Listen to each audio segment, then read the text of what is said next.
Hello everybody, welcome to ఇచ్ముకు Telugu channel. మనం ప్రతిరోజు మన ఛానల్ ద్వారా నిఫ్టీ అండ్ బ్యాంక్ నిఫ్టీ చార్ట్ను అనాలిసిస్ చేస్తున్నాం based on option chain data ప్రకారం. అందులో భాగంగా రేపు ఎలా ఉండబోతుందో ఒకసారి అనాలిసిస్ చేద్దాం. ముందుగా ఇంట్రాడే నిఫ్టీ యొక్క ఇంట్రాడే చార్ట్ అనాలిసిస్ చేసినట్టయితే నిన్నటి సిపిఆర్తో పోల్చుకున్నప్పుడు ఈరోజు సిపిఆర్ అనేది హయ్యర్ వాల్యూ సిపిఆర్ రావడం జరిగింది. అలాగే సిపిఆర్ విడ్త్ అనేది నేరోగా ఉండడం జరిగింది. సో నేరోగా ఉంటే ట్రెండింగ్ ఉండడానికి పాసిబిలిటీ ఉంటుందని చెప్పి మనం సిపిఆర్ బ్రేక్అవుట్ స్ట్రాటజీలో డిస్కషన్ చేయడం జరిగింది. సో బట్ సిపిఆర్ బ్రేక్అవుట్ కాకుండా డైరెక్ట్ ఓపెన్ అవుడే R1 పైన ఓపెన్ కావడం అయితే జరిగింది. R1 పైన ఓపెన్ కావడం జరిగింది. సో ఇలాంటి సందర్భంలో మన ఎంట్రీ పాయింట్ ఏదవుతుందంటే ఇట్లాంటి ఈ గ్యాప్ అప్ ఓపెనింగ్ పర్టికులర్గా R1 పైన ఓపెనింగ్ అనేది చాలా రేర్గా జరుగుతుంది. బట్ ఇలా మనకు నేరో సిపిఆర్ వచ్చినప్పుడు ట్రెండింగ్ ఉండడానికి పాసిబిలిటీ ఉంటుంది. కాబట్టి సో మనం ఈ ఎప్పుడైతే R1 బ్రేక్అవుట్ అవుతుందో అక్కడ మాత్రమే మనం ట్రేడ్ తీసుకుంటాం. R1 బ్రేక్అవుట్ అయితే ఇది మన యొక్క ఎంట్రీ పాయింట్. అది ఎలాగో 15 మినిట్స్ తర్వాతనే బ్రేక్అవుట్ అయింది. సో మన యొక్క స్టాప్ లాస్ ఈ రెండింటికి మధ్యలో ఇది అవుతుంది. సో మన యొక్క టార్గెట్ ఇది అవుతుంది. సో ఈజీగా అచీవ్ అవ్వడం అయితే జరిగింది. సో 1:2 అచీవ్ అవ్వడం జరిగింది. తర్వాత అది ఎబోవ్ R3 పైన కూడా మూవ్ కావడం అయితే జరిగింది. సో అది వేరే విషయం. సో ఇలా అంటే మనం పర్టికులర్గా ఏదైనా ఒక స్ట్రాటజీ మీద స్ట్రిక్ట్గా బౌండ్ అయితే మనకు డెఫినెట్గా ప్రాఫిట్స్ రావడానికి అయితే పాసిబిలిటీ ఉంటుంది. ఇక క్యామరీల ఇండికేటర్ని యాడ్ చేసినట్టయితే క్యామరీల ఇండికేటర్ అనేది H5 పైన ఓపెన్ అయింది. H5 పైన ఓపెన్ అయినప్పుడు మనం ఎలాంటి ట్రేడ్ తీసుకోము, ఎందుకంటే ఎక్కడి వరకు మూవ్ అవుతుందో తెలియదు. కాబట్టి ఈ సందర్భంలో మనం అకార్డింగ్ టు క్యామరీల ప్రకారం నో ట్రేడ్. ఇక సప్లై డిమాండ్ గురించి డిస్కషన్ చేసినట్టయితే సో మనం ప్రైస్ అనేది మనం ఇవ్వబడిన లెవెల్కి ఇక్కడ రీచ్ కావడం అయితే జరిగింది. ఇక్కడ రీచ్ అయినప్పుడు కన్ఫర్మేషన్ ఎంట్రీ ట్రేడ్స్ తీసుకోమని చెప్పాము. కన్ఫర్మేషన్ ట్రేడ్స్ తీసుకుంటే సో ఇది మన యొక్క ఎంట్రీ పాయింట్ అవుతుంది. ఇది మన యొక్క స్టాప్ లాస్ అవుతుంది. స్టాప్ లాస్కి 1:2 టైమ్స్ అయితే ఈజీగా అచీవ్ కావడం అయితే జరిగింది. సో తర్వాత లేటర్ పీరియడ్లో ఈ లెవెల్ అనేది బ్రేక్అవుట్ అయింది. చూడండి, ఈ లెవెల్ బ్రేక్అవుట్ అయిన తర్వాత మళ్ళీ ప్రైస్ అనేది పుల్ బ్యాక్ రావడం జరిగింది. సో పుల్ బ్యాక్ వస్తే ఇక్కడ ఎంట్రీ పాయింట్ అవుతుంది. తర్వాత దీనికి 1:2 టైమ్స్ టార్గెట్ అవుతుంది. బట్ ఇది అనేది లాస్ట్ హాఫ్ అన్ అవర్లో వచ్చింది కాబట్టి ఇలాంటి ట్రేడ్ తీసుకోము. ఒకవేళ ఇది బిఫోర్ అంటే ఆఫ్టర్నూన్ ముందుకు వస్తే మనం ఇలాంటి ట్రేడ్స్ కూడా తీసుకోవడానికి పాసిబిలిటీ ఉంటుంది. సో ఎప్పుడైతే ఈ జోన్ ఫ్లిప్ జోన్గా మారి డిమాండ్ జోన్ సప్లై జోన్ కాస్త డిమాండ్ జోన్గా మారినప్పుడు మళ్ళీ ఇక్కడ ట్రేడ్ ఆపర్చునిటీ రావడానికి పాసిబిలిటీ ఉంది. ఇక్కడ వచ్చింది, బట్ ఇది లాస్ట్ టైంలో వచ్చింది కాబట్టి ఈ ట్రేడ్ని కన్సిడర్ చేయము. ఇక ఈ డిమాండ్ జోన్స్ ఈ రెండింటిని మార్క్ చేసుకోండి. ఇక సప్లై జోన్స్ అయితే ఏమీ లేవు, ఎందుకంటే ప్రైస్ అనేది ఆల్ టైమ్ హై దగ్గర కొనసాగుతుంది కాబట్టి. సో ఇక్కడ అలాంటివి ఏమీ లేవు. మేబీ రేపు ఏమైనా మళ్ళీ ఇక్కడ నుంచి రిజెక్షన్స్ వస్తే ఇక్కడ ఒక సప్లై జోన్ అయితే ఫామ్ కావడానికి పాసిబిలిటీ ఉంటుంది. సో ప్రస్తుతానికి ఈ డిమాండ్ జోన్స్ని కన్సిడర్ చేయండి. ప్రైజెస్ అనేవి ఇక్కడికి వచ్చినప్పుడు మనకు బౌన్స్ కావడానికి అయితే పాసిబిలిటీ ఉంటుంది. ఇక ఆప్షన్ చైన్ డేటాను పరిశీలించినట్టయితే హైయెస్ట్ ఓపెన్ ఇంట్రెస్ట్ అనేది 18,500 దగ్గర బిల్డప్ కావడం జరిగింది. సెకండ్ హైయెస్ట్ ఓపెన్ ఇంట్రెస్ట్ అనేది 18,000 దగ్గర బిల్డప్ కావడం జరిగింది. థర్డ్ హైయెస్ట్ ఓపెన్ ఇంట్రెస్ట్ అనేది 18,200 దగ్గర బిల్డప్ కావడం జరిగింది. సో నిఫ్టీ అనేది అప్ సైడ్ వస్తే ఫస్ట్ రెసిస్టెన్స్ ఇక్కడ ఉంటుంది, సెకండ్ రెసిస్టెన్స్ ఇక్కడ ఉండడానికి పాసిబిలిటీ ఉంటుంది, థర్డ్ రెసిస్టెన్స్ ఇక్కడ ఉండడానికి పాసిబిలిటీ ఉన్నది. వీటిలో సిగ్నిఫికెంట్గా ఒకే రోజు హైయెస్ట్ ఓపెన్ ఇంట్రెస్ట్ అనేది ఇక్కడ బిల్డప్ కావడం జరిగింది. అంటే 30th సెప్టెంబర్ వరకు మేబీ ప్రైస్ అనేది ఇక్కడ వరకు రీచ్ కావడానికి పాసిబిలిటీ ఉంటుంది. సో ఇది స్ట్రాంగ్ రెసిస్టెన్స్ లాగా యాక్ట్ చేయడానికి పాసిబిలిటీ ఉంటుంది. అలాగే ఓవరాల్ సినారియో మనం పరిశీలించినట్టయితే చేంజ్ ఇన్ ఓపెన్ ఇంట్రెస్ట్ అనే కాలం ఇంక్రీజ్ అవుతూ ఉంది. పర్టికులర్గా 18,500 వరకు ఇక్కడ వరకు ప్రైస్ కూడా ఇంక్రీజ్ అవుతుంది. అంటే ఈ లెవెల్ వరకు 18,550 వరకు లాంగ్ బిల్డప్ జరిగింది. సో అంటే ఇక్కడ వరకు ప్రైజు వెళ్ళడానికి పాసిబిలిటీ ఉంటుంది. కాబట్టి సో మనం రేపటికి వరకు ఇది పాజిటివ్ ఉండడానికి అయితే పాసిబిలిటీ ఉంటుంది. అలాగే ఒకసారి పుట్ సైడ్ డేటాను కూడా పరిశీలిద్దాం.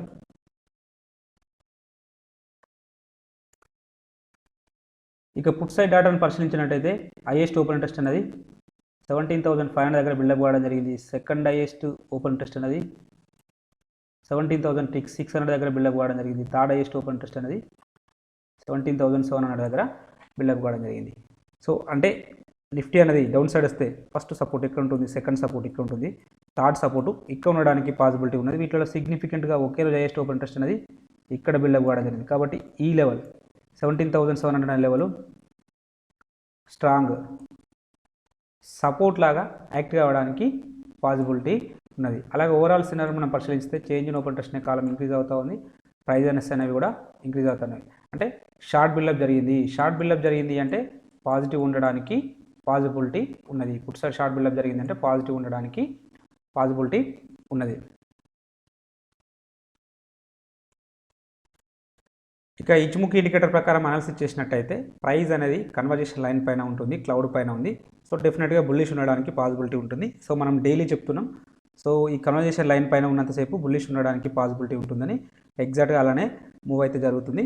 సో ఫ్యూచర్ కుమ్మ కూడా బుల్లిష్లో ఉన్నది కాబట్టి డెఫినెట్గా ప్రైస్ ఇంకా కొత్త హైస్ ఫామ్ చేయడానికి అయితే సిద్ధంగా ఉన్నది. సో ఇక డౌన్ సైడ్ సినారియో గురించి మాట్లాడితే, సో ఫస్ట్ ఆఫ్ ఆల్ ఒకవేళ ఇంట్రాడే టైం ఫ్రేమ్లో పుల్ బ్యాక్ వస్తే ఈ గ్యాప్ అనేది మనకు ఒక సపోర్ట్ లాగా యాక్ట్ అవుతుంది. అంటే గ్యాప్ ఫిల్లింగ్ రావాలి, గ్యాప్ ఫిల్లింగ్ కావడానికి పాసిబిలిటీ ఉంటుంది. ప్రైజెస్ అనేవి ఈ లెవెల్కి వచ్చినప్పుడు డెఫినెట్గా బౌన్స్ కావడానికి పాసిబిలిటీ ఉంటుంది. అది రేపే వస్తుందని ఏం లేదు, ఎప్పుడైనా రావచ్చు, ఎల్లుండి రావచ్చు, మేబీ నెక్స్ట్ వీక్ కూడా రావడానికి పాసిబిలిటీ ఉంటుంది. కాబట్టి ఈ జోన్ ఇంపార్టెంట్ జోన్గా మార్క్ తీసుకోండి. ఒకవేళ ఇక గ్యాప్ డౌన్ గురించి మాట్లాడినట్టయితే, ఈవెన్ ఒకవేళ గ్యాప్ డౌన్ వస్తే ప్రైజెస్ అనేవి దీని కింద ట్రేడ్ అవుతూనే నెక్స్ట్ ఇక్కడ వరకు రావడానికి అయితే పాసిబిలిటీ ఉంటుంది. So until and unless price కొత్త హైస్ ఫామ్ చేయడానికే సిద్ధంగా ఉన్నది. ఇక అవర్లీలో చూసినట్టయితే అవర్లీ టైం ఫ్రేమ్లో కూడా మనకు స్ట్రాంగ్ ఏ రకంగా చూసినా కూడా స్ట్రాంగ్ బులిషే మనకు ఐడెంటిఫై అవుతుంది. ఫ్యూచర్ కుమ్మ బులిష్లో ఉంది, కన్వర్జేషన్ లైన్ పైన ఉన్నది. బట్ ఒక చిన్న నెగిటివ్ అంశం ఏంటంటే ఈ డిస్టెన్స్ అనేది ఎక్కువగా ఉంది. ఈ డిస్టెన్స్ అనేది ఎక్కువగా ఉన్నప్పుడు ప్రైజెస్ అనేవి ఈ లెవెల్కు పుల్ బ్యాక్ అవ్వడానికి పాసిబిలిటీ ఉంటుంది. బట్ గుర్తుపెట్టుకోండి, అది కూడా ఓన్లీ ఇంట్రాడే టైం ఫ్రేమ్లో. సో మళ్ళీ ప్రైజెస్ అనేవి ఈ లెవెల్కి వచ్చినప్పుడు డెఫినెట్గా ఇది కన్వర్జేషన్ లైన్ ఫ్లాట్గా ఉంది, బేస్ లైన్ ఫ్లాట్గా ఉంది, ఇక్కడ స్పాన్ బి ఫ్లాట్గా ఉంది, ఈ స్పాన్ ఏ ఫ్లాట్గా ఉంది. అంటే ఇంట్రాడే టైం ఫ్రేమ్లో ఏదైనా మనకు పుల్ బ్యాక్ వస్తే ఈ లెవెల్ అనేది సపోర్ట్ జోన్గా యాక్ట్ అవుతుంది. సో మనం ఇక్కడ షార్ట్ చేస్తే మన టార్గెట్ ఇక్కడ వరకు రావడానికి పాసిబిలిటీ ఉంటుంది. సో ఇక్కడ స్టాప్ లాస్ మాత్రం చిన్నగా పెట్టుకోవాల్సిన అవసరం అయితే ఉంటుంది.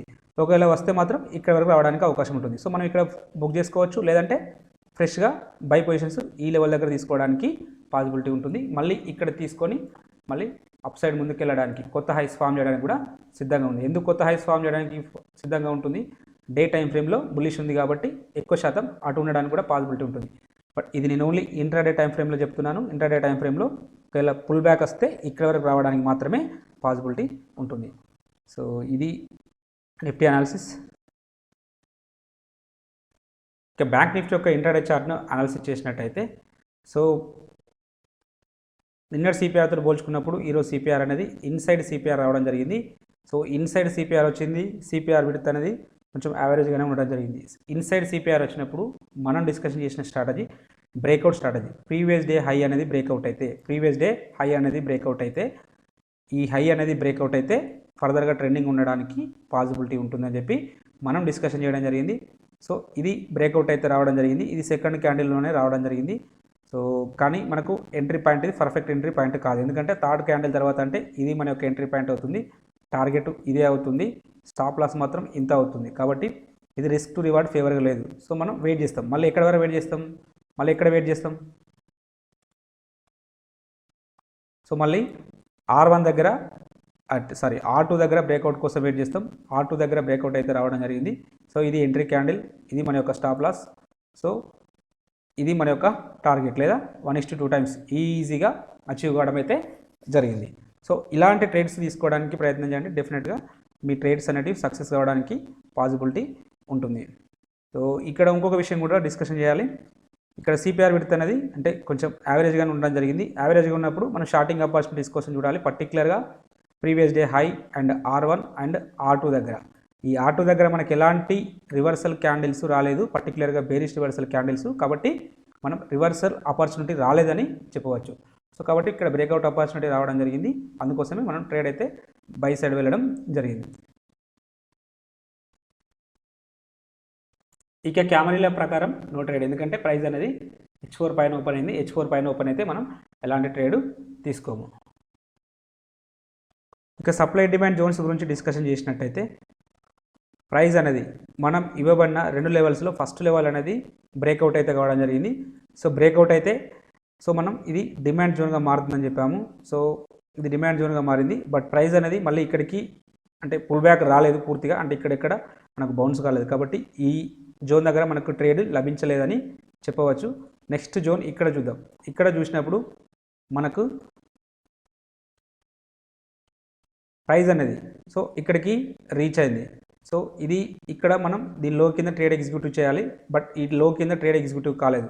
సో నెక్స్ట్ టైం ఇక్కడ ప్రైస్ అనేది ఇక్కడ రివర్సల్ కావడం జరిగింది. కాబట్టి ఇది మన యొక్క స్టాప్ లాస్ అవుతుంది, ఇది మన యొక్క ఎంట్రీ పాయింట్ అవుతుంది. సో దీనికి ఈజీగా 1:2 టైమ్స్ అయితే ఇక్కడ అచీవ్ కావడం అయితే జరిగింది. వితౌట్ అంటే స్టాప్ లాస్ తోటి ఇక్కడ మన టార్గెట్ అయితే అచీవ్ కావడం జరిగింది. సరే, లేటర్ పీరియడ్లో ప్రైస్ అనేది స్టాప్ లాస్ అయితే అంటే మన రెండోసారి ఆ లెవెల్ని బ్రేక్అవుట్ చేయడం అయితే జరిగింది. సో మనం ఓన్లీ 1 ట్రేడ్ అయితే తీసుకుంటాం, అది కూడా మినిమం 1:1.5 లేదా 1:2 ఉండే విధంగా ప్లాన్ చేసుకుంటాం. అంతకంటే తక్కువ ఉంటే మనం ట్రేడ్ స్టాప్ లాస్ను హిట్ అవుతుంది కంపల్సరీ. సో అట్లా ఉంటేనే ట్రేడ్ తీసుకోండి, లేకపోతే ట్రేడ్ తీసుకోవద్దు. సో పర్టికులర్గా ఈ సప్లై జోన్స్ డిమాండ్ దగ్గర ఒక 3-4 టైమ్స్ మనకు అంటే మొత్తం అవుట్ ఆఫ్ 10 ట్రేడ్స్లో ఒక 3-4 ట్రేడ్స్ స్టాప్ లాస్ హిట్ అవుతాయి కావచ్చు, కానీ డెఫినెట్గా మిగతా 6 to 7 ట్రేడ్స్ అయితే డెఫినెట్గా మనకు ప్రాఫిట్స్ ఇస్తాయి. అప్పుడు మనం అవి 1:2 ఉంటాయి కాబట్టి ఓవరాల్గా ప్రాఫిట్లో ఉండడానికి పాసిబిలిటీ ఉంటుంది. ఇక రేపటి రోజున ఈ జోన్ ఒకటి దీన్ని ఇలానే ఉంచుదాం. ఇది 2 వరుస అపోజిట్ క్యాండిల్స్ వచ్చినాయి కాబట్టి దీన్ని కూడా మనం ఒక డిమాండ్ జోన్ కన్సిడర్ చేయొచ్చు. డిమాండ్ జోన్ కన్సిడర్ చేసినప్పుడు ప్రైస్ అనేది ఇక్కడికి వచ్చినప్పుడు మనం ఇక్కడ 5 minutes టైం ఫ్రేమ్లో కానీ 3 minutes టైం ఫ్రేమ్లో ఇక్కడ ట్రేడ్ చేసుకోవడానికి ప్లాన్ చేద్దాం. అలాగే ఈ జోన్ ఇలానే ఉంచుదాం, ఎందుకంటే ఇది 1 time సెకండ్ సార్ ఓకే అవసరం లేదు, డిలీట్ చేద్దాం. 2 సార్లు టెస్ట్ అయిపోయింది కాబట్టి ఈ జోన్ అవసరం ఉండదు. ఇక మేబీ ఇక్కడ ఈ జోన్ దగ్గర చూడండి, ఈ జోన్ కూడా ప్రైస్ రావడానికి పాసిబిలిటీ ఉంటుంది. రేపు ఇక్కడికి వచ్చినప్పుడు మాత్రం డెఫినెట్గా కన్ఫర్మేషన్ ట్రేడ్ తీసుకోవడానికి ప్లాన్ చేయండి. బట్ ఇక్కడ కూడా ఒక జోన్ ఉన్నది చూడండి, ఇక్కడ కూడా ఇదంతా ఉన్నది. కానీ ఈ జోన్ అయినా కానీ ఇవన్నీ మనకు జోన్స్ ఉన్నాయి. బట్ ఇక్కడ నెంబర్ ఆఫ్ బేస్ క్యాండిల్స్ అనేటివి ఎక్కువగా ఉండడం జరిగింది. ఈ నెంబర్ ఆఫ్ బేస్ క్యాండిల్స్ అనేవి ఎక్కువగా ఉన్నప్పుడు అది క్వాలిటీ జోన్గా యాక్ట్ కాదు. బట్ ఈ జోన్కి అయితే చూడండి, ఈ జోన్ దగ్గర కూడా కన్ఫర్మేషన్ ట్రేడ్స్ తీసుకోవడానికే ప్లాన్ చేద్దాం.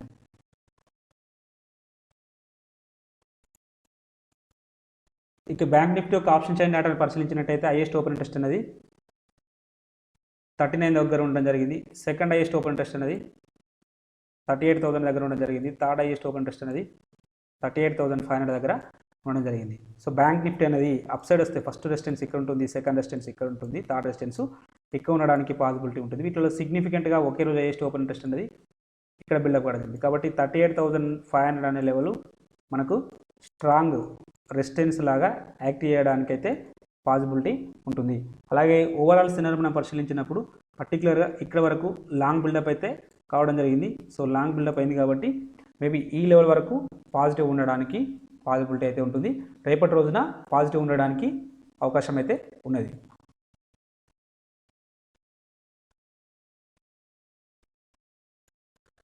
ఇక పుట్ సైడ్లో పరిశీలించినట్టయితే హైయెస్ట్ ఓపెన్ ఇంట్రెస్ట్ అనేది 37 దగ్గర ఉన్నది. సెకండ్ హైయెస్ట్ ఓపెన్ ఇంట్రెస్ట్ అనేది 37,500 దగ్గర ఉండడం జరిగింది. థర్డ్ హైయెస్ట్ ఓపెన్ ఇంట్రెస్ట్ అనేది 36,500 దగ్గర ఉండడం జరిగింది.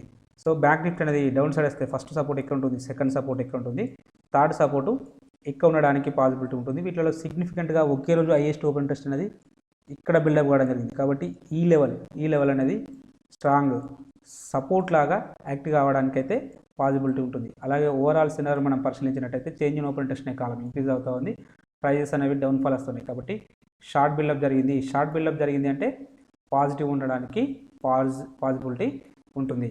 సో బులిష్ ఉండడానికి పాసిబిలిటీ ఉంటుంది. సో ఈ ఆప్షన్ చైన్ డేటా 100% రియలబుల్ కాదు. ఇది మార్కెట్ అంటే మార్నింగ్ సెషన్కి మాత్రమే పనిచేస్తుంది, ఈ నార్మల్ కండిషన్స్లలో పనిచేస్తుంది. రేపు ఏదైనా న్యూస్ ఉన్నదనుకోండి, సో అకార్డింగ్ టు న్యూస్ ప్రకారం మార్కెట్స్ రియాక్ట్ అవుతాయి, అప్పుడు ఇవన్నీ కొలాప్స్ కావడానికి పాసిబిలిటీ ఉంటుంది. ఇన్ జనరల్గా నార్మల్గా ఉన్నప్పుడు ఈ ఆప్షన్ చైన్ డేటా అనేది 100% వర్కౌట్ అవుతుంది. అన్ని రోజులలో వర్కౌట్ కాదు. మళ్ళీ పర్టికులర్గా మనం ఏదైతే లెవెల్స్ రెసిస్టెన్స్ సపోర్ట్ అని మాట్లాడుతున్నామో అవి మొత్తం మార్నింగ్ సెషన్లో ఉండడానికి పాసిబిలిటీ ఉంటుంది. మనం ఇంట్రాడే ట్రేడ్ చేస్తున్నట్టయితే డెఫినెట్గా మీరు ట్రేడ్ తీసుకునేటప్పుడు ఎప్పుడైతే వచ్చి ఆప్షన్ చైన్ డాటాను చెక్ చేసుకొని అకార్డింగ్ టు దట్ డాటా ప్రకారం మనకు అంటే మార్నింగ్ మార్కెట్ ఓపెన్ కాగానే ఈ డాటా కొంచెం చేంజ్ కావడానికి కూడా పాసిబిలిటీ ఉంటుంది. కాబట్టి ఆ డాటా ప్రకారం మీరు ట్రేడ్ తీసుకుంటే ఇంకా ట్రేడ్ సక్సెస్ కావడానికి ఎక్కువ పాసిబిలిటీ అయితే ఉంటుంది. కాబట్టి సో ఇది ఓన్లీ నార్మల్ సినారియోస్ మాత్రమే ఇది వర్కౌట్ అవుతుంది. ఇక అకార్డింగ్ టు ఇచ్చుముఖి ఇండికేటర్ ప్రకారం బ్యాంక్ నిఫ్టీ అనేది కన్వర్జేషన్ లైన్ పైన ఓపెన్ అయి చూడండి. కన్వర్జేషన్ లైన్ పైన ఓపెన్ అయితే బుల్లిష్ ఉండడానికి పాసిబిలిటీ ఉంటుందని చెప్పి మనం ఎవ్రీ డే డిస్కషన్ చేయడం అయితే జరుగుతుంది. ఎగ్జాక్ట్గా అలానే కావడమే జరిగింది. సో మనం ఇక్కడ వరకు వెళ్ళడానికి పాసిబిలిటీ ఉంటుందని కూడా చెప్పడం జరిగింది. ఎందుకంటే ఆల్ టైమ్ హై దగ్గర మనకి ఇక్కడ ఒక రెసిస్టెన్స్ జోన్ ఉండడానికి కూడా పాసిబిలిటీ ఉంటుందని చెప్పాము. అక్కడ వరకు వెళ్ళి స్టాప్ అయితే కావడం జరిగింది. సో రేపటి రోజున ఇక్కడ నుంచి మనకు వెనుకకు రావడానికి ఒక పాసిబిలిటీ ఉంటుంది, ఒక కేసు ఉంటుంది. ఇన్ కేస్ ఈ లెవెల్ని బ్రేక్అవుట్ అయితే ఫర్దర్గా మళ్ళీ ఇలా బౌన్స్ కావడానికి కూడా పాసిబిలిటీ ఉంటుంది. సో ఆ సందర్భంలో మీరు ఇక్కడ ట్రేడ్ తీసుకుంటే డెఫినెట్గా పాసిబిలిటీ ఉండడానికి అయితే అంటే ఇక్కడ వరకు మీ యొక్క టార్గెట్ రావడానికి పాసిబిలిటీ ఉంటుంది. కాబట్టి ఈ జోన్ అనేది బ్రేక్అవుట్ అయ్యే వరకు వెయిట్ చేయండి. వెయిట్ చేసి మళ్ళీ పుల్ బ్యాక్ వచ్చినప్పుడు ట్రేడ్ తీసుకోవడానికి ప్లాన్ చేయండి. బ్రేక్అవుట్ ట్రేడర్ కంటే పుల్ బ్యాక్ ట్రేడరు ఎక్కువ సార్లు విన్నింగ్ అవ్వడానికి పాసిబిలిటీ ఉంటుంది. స్టాప్ లాస్ కూడా మనకు లిమిటెడ్గా ఉంటుంది. సో ఇది అంటే ఇలాంటి సినారియో ఉండడానికి పాసిబిలిటీ ఉంటుంది. ఒకవేళ ఏదైనా న్యూస్ తోటి మళ్ళీ గ్యాప్ డౌన్ ఓపెన్ అయితే ఫర్దర్గా ఇక్కడ వరకు రావడానికి అంటే ఇంటర్డే టైం ఫ్రేమ్లో ఇక్కడికి వచ్చేసి మళ్ళీ ఇక్కడ నుంచి కూడా బౌన్స్ కావచ్చు. లేదా ఇంకా గ్యాప్ డౌన్లో ఓపెన్ అయితే నెక్స్ట్ టార్గెట్ ఇక్కడ వరకు కూడా రావడానికి పాసిబిలిటీ ఉంటుంది. బట్ మనకు ఈ డే టైం ఫ్రేమ్లో ఇది కంప్లీట్గా బుల్లిష్నెస్ షో చేస్తుంది. ఓన్లీ మనం ఈ బేస్ లైన్ ఫ్లాట్గా ఉంది, స్పాన్ బి ఫ్లాట్గా ఉంది. కాబట్టి ఈ రెండింటి ప్రకారం ఇంట్రాడే టైం ఫ్రేమ్లో వెనుకకు రావడానికి పాసిబిలిటీ ఉంటుంది. బట్ అది కూడా ఓన్లీ ఇంట్రాడే టైం ఫ్రేమ్ అనే చెప్తున్నాను. సో మళ్ళీ ఇక్కడ సపోర్ట్ తీసుకొని అప్ సైడ్ వెళ్ళడానికి కూడా పాసిబిలిటీ ఉంటుంది. ఇక అవలీలో చూసినట్టయితే ప్రైస్ అనేది కంప్లీట్గా బుల్లిష్నెస్సే ఉన్నది. ఎందుకంటే కన్వర్జేషన్ లైన్ పైన ఉంది, క్లౌడ్ పైన ఉంది. బట్ ఈ ఫ్యూచర్ కుమో అనేది బేరిష్లో ఉన్నది. బట్ ఇది చాలా పల్చగా ఉన్నది. ఈ కొంచెం ప్రైస్ అప్ సైడ్ వెళ్తే నెక్స్ట్ ఇది ఆటోమేటిక్గా బుల్లిష్లోకి మారుతుంది. ఇది బుల్లిష్లోకి మారితే ఇంకా కంటిన్యూ ముందుకు వెళ్ళడానికే పాసిబిలిటీ ఉంటుంది. ఇన్ కేస్ అంటే వెళ్తే నెక్స్ట్ టార్గెట్ ఇది అవుతుంది. ఇన్ కేస్ ఇది ఇక్కడ రిజెక్షన్స్ వచ్చినాయి అనుకోండి, రిజెక్షన్స్ వస్తే నెక్స్ట్ ఇక్కడ వరకు రావడానికి పాసిబిలిటీ ఉంటుంది. 37,250 వరకు రావడానికి పాసిబిలిటీ ఉంటుంది. సో ఇక్కడికి వచ్చేసి మళ్ళీ ఇక్కడ బౌన్స్ తీసుకొని మళ్ళీ కొత్త హైస్ ఫామ్ చేయడానికైతే బ్యాంక్ నిఫ్టీ సిద్ధంగా ఉన్నది. కాబట్టి ప్రైజెస్ అనేవి ఎక్కడ మూవ్ అవుతున్న దాని ప్రకారం ట్రేడు తీసుకోండి.